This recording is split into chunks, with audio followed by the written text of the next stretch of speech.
sebut namamu, bila dekat aku genggam tanganmu. Engkaulah tangisku, engkaulah tawaku, belahan jiwaku. Orang itu datang terus rame aja masjid. Masjid kok sepi, nggak ada orangnya, bagaimana ini? Kurang barokah ini kelihatannya. Kenapa kurang barokah?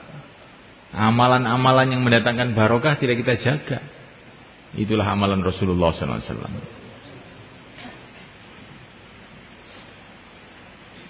Nah, mulaikan Allah Ta'ala ada keluarga barokah. Diceritakan dalam Quran, rahmatullahi wa barakatuh alaikum ahlal bait,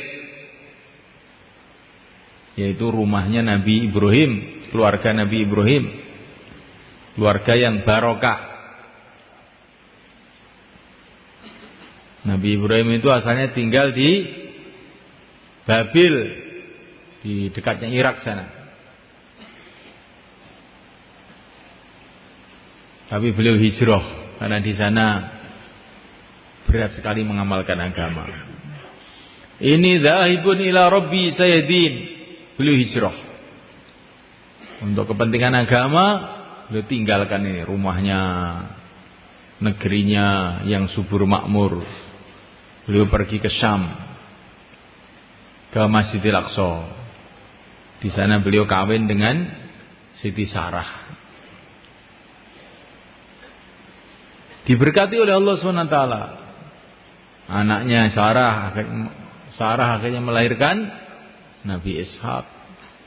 Ishak akhirnya melahirkan Nabi Yakub. Nabi Yakub melahirkan Nabi Yusuf.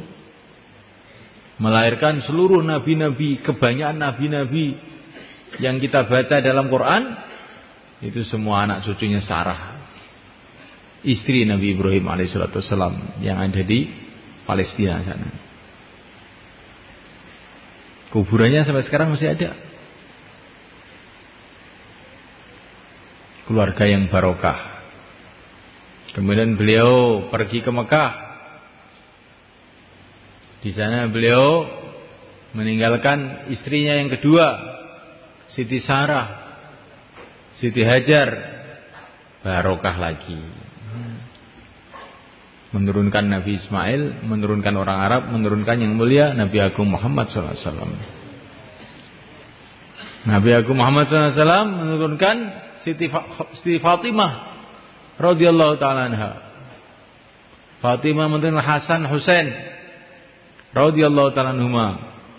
Husain ini akhirnya menurunkan Ali Zainal Abidin, akhirnya menurunkan Wali Songo. Mengislamkan orang di Indonesia ini. Jadi semulaikan Allah Ta'ala ini namanya keluarga barokah. Menurunkan orang-orang soleh, menurunkan orang-orang takwa, pejuang-pejuang.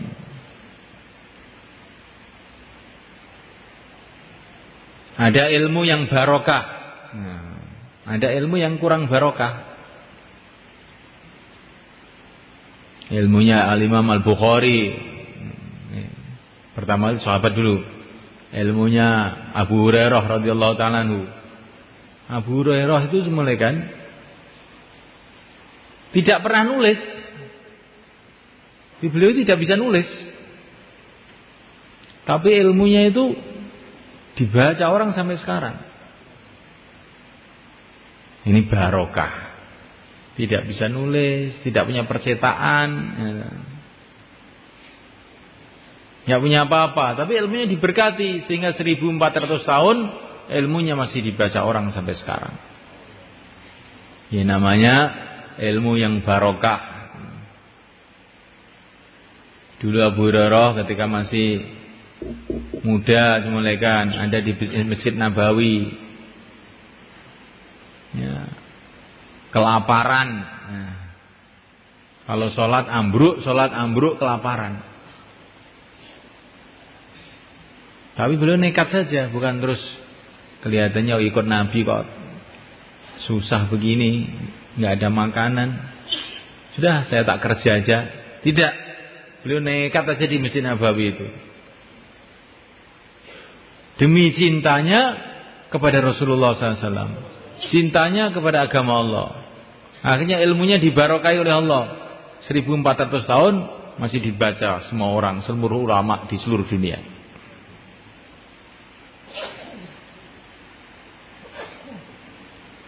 Sekarang turun Al-Imam Al-Bukhari, Al-Imam Muslim, Al-Imam Abu Dawud.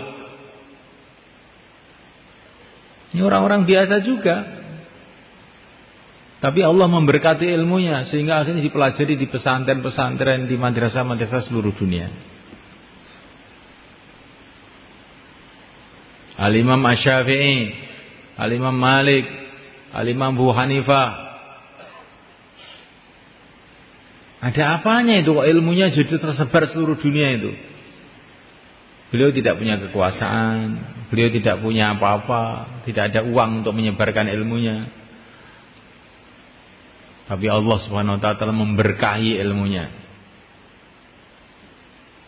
Karena apa ini? Karena takwa.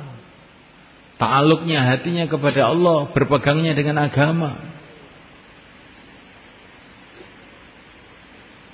Satu hari ketika masih kecil, Al-Imam Ahmad bin Hanbal itu bersama santri-santri yang lain berjalan kaki mencari ilmu.